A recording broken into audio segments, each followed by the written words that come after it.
So another really important group of tools are the hand pruners and loppers. So they do work similarly. Obviously one is just a little shorter and one has a little bit longer handles. All that I'm going to talk about today are bypass pruners. There are what they call anvil pruners out there, but bypass pruners work much like scissors and allow for a little bit cleaner cut than an anvil pruner does.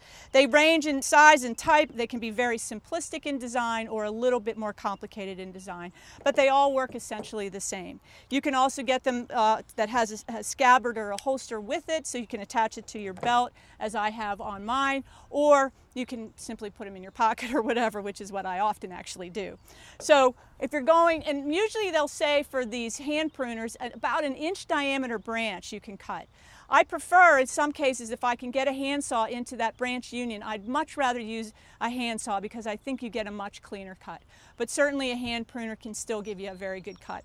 The other type is our loppers, and loppers range in size. You can get very long handled loppers or short handled. These are fairly short handled. They should always have a stopper to keep it from pinching your fingers, which is pretty key. But if you're squeezing a branch that hard, you maybe are not using quite the right tool.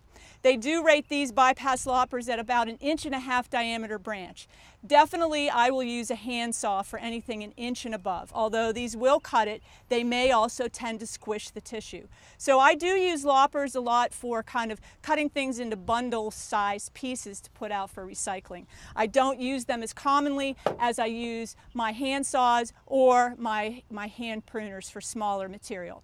So the key is to pick the best tool that you feel comfortable using, especially if you're going to be pruning for a long period of time.